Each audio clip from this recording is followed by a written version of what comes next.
going to be all about lobster. I'm going to start by showing you how I go about cooking lobster. Most of the time when we cook lobster here in my house, we do that outside in the garage on a propane stove. Lobster has quite a distinctive smell, kind of think of if you cook fish inside the house. Well, lobster is quite the same way. So as much as possible, I try to cook it outside. So let me bring you outside and show you how I go about cooking my lobster. The first step in cooking the lobster is to take a large pot and you add the water maybe about a quarter of the way in the pot. We do this outside on a propane stove just so it makes less heat, less steam, less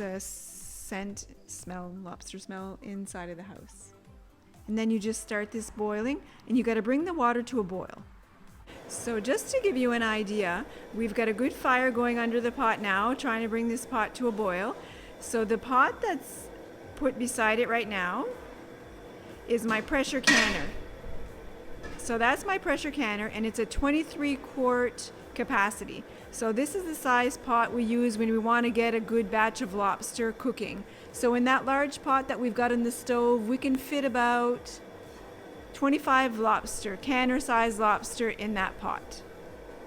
And in this size pot, we filled it up about 1/4 to 1/3 full, and there's about 1.5 cups of salt in this pot.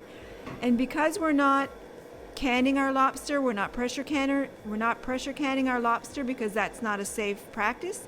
You can put any kind of salt that you want. It doesn't have to be a pickling salt or a sea salt. It could be even your regular table salt. So these are the lobsters waiting to go in the pot.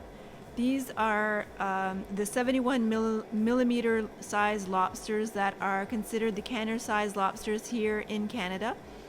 Because they're a smaller size at 71 millimeters, they don't put any elastics on the claws. But if you do purchase the larger size lobster that do have the elastics on the claws, it is recommended to remove them before cooking them. The lobster can absorb the taste of the elastic, so it is recommended to remove them prior to cooking. Now we've got this pot going at a good boil, so we're just going to be adding the salt. So like I said, 1.5 cups of salt is going inside this pot.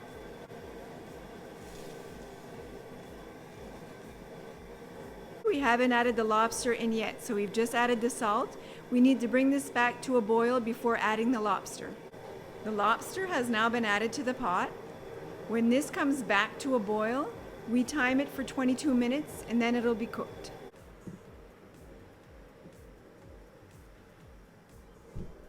As you can see, the lobster's boiling really hard and they've turned red, so they're close to being done. Once the lobster is cooked, you rinse it with cold water. You don't fill the pot, just for a few seconds of cold water, and then you dump it out.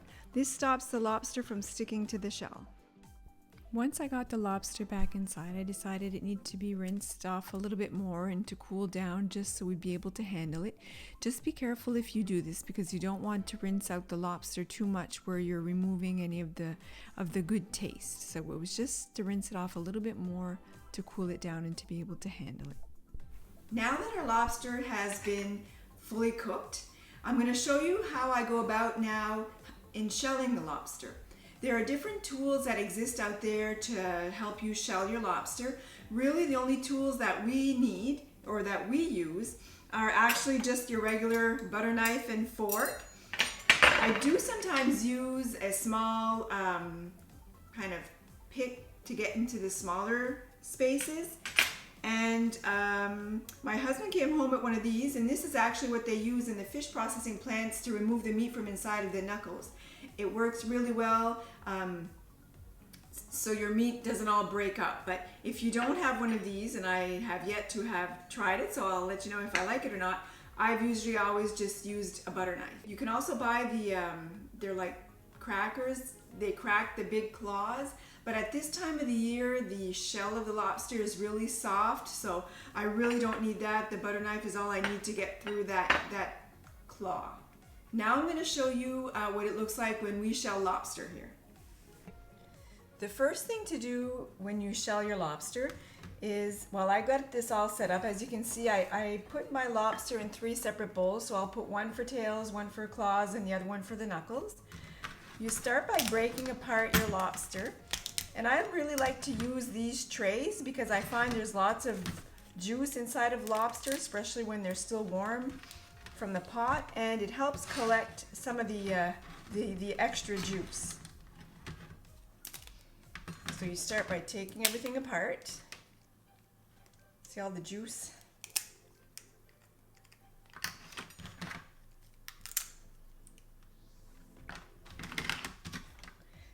So this is, for this little claw part, this is where I use these little picks to go inside and to pull those out. This works really well to take the lobster out of this section. So this is how I do the claw with the butter knife. So I just set it up on the widest part of the claw in between those little kind of prickly things on the claw.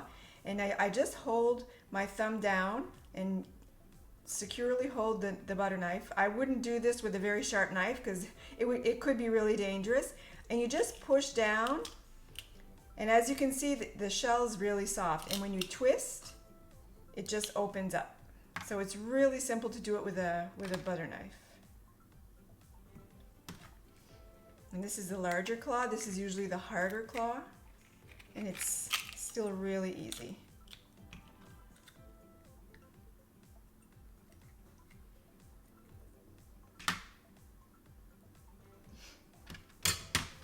So for the knuckles, this is the new tool. So you just use this to scoop up the lobster from inside the knuckle. And it really does do a good job in taking out the meat and without breaking it all up. And then you just kind of can use your tool to break off that section to go to the next.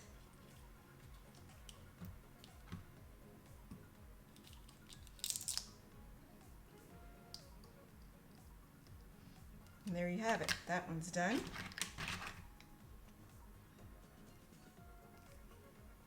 Let's do the second leg.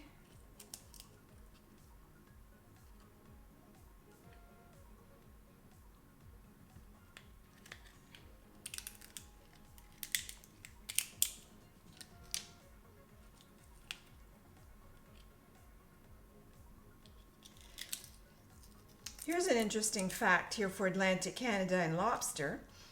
Lobster, when my husband was young, used to be considered a poor man's food.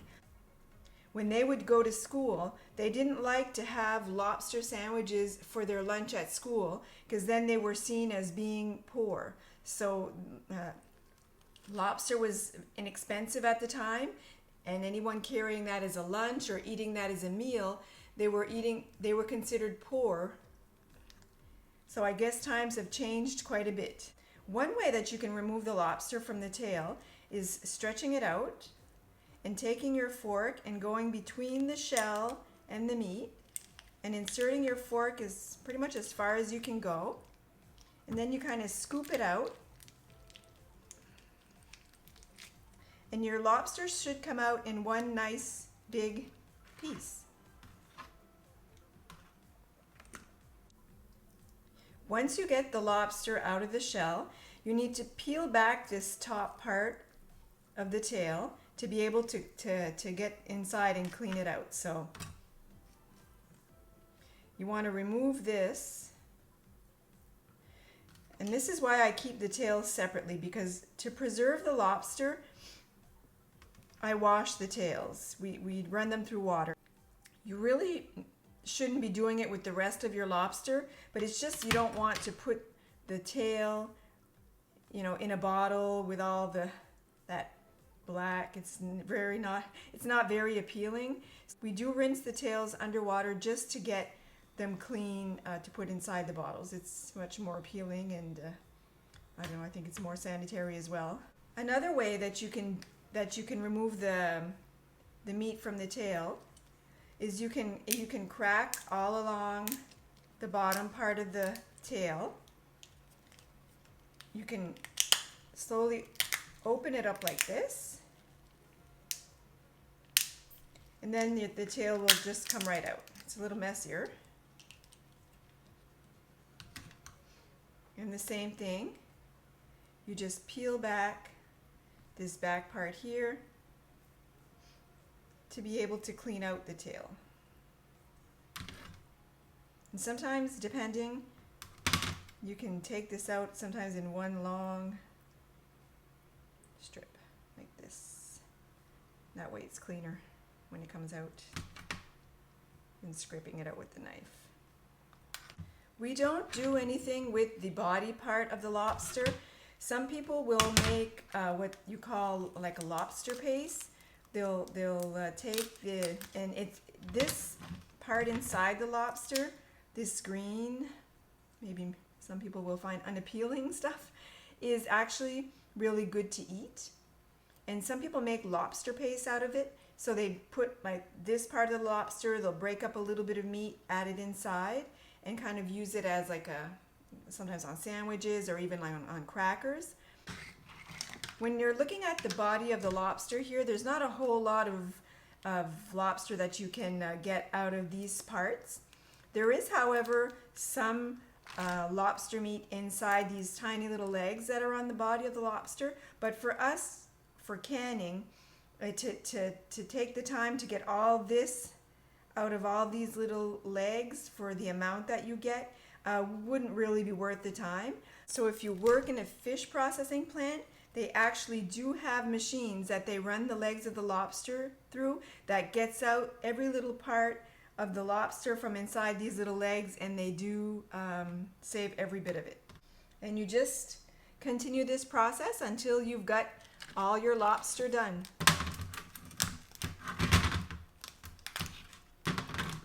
I hope you enjoyed the first part of this video on how to cook and shell lobster. Be sure to check out the second part of this video, this vlog, on how to preserve lobster. If you like the content, leave me some comments in the comment section, subscribe to my channel, share with your friends, your family, and we'll talk again soon.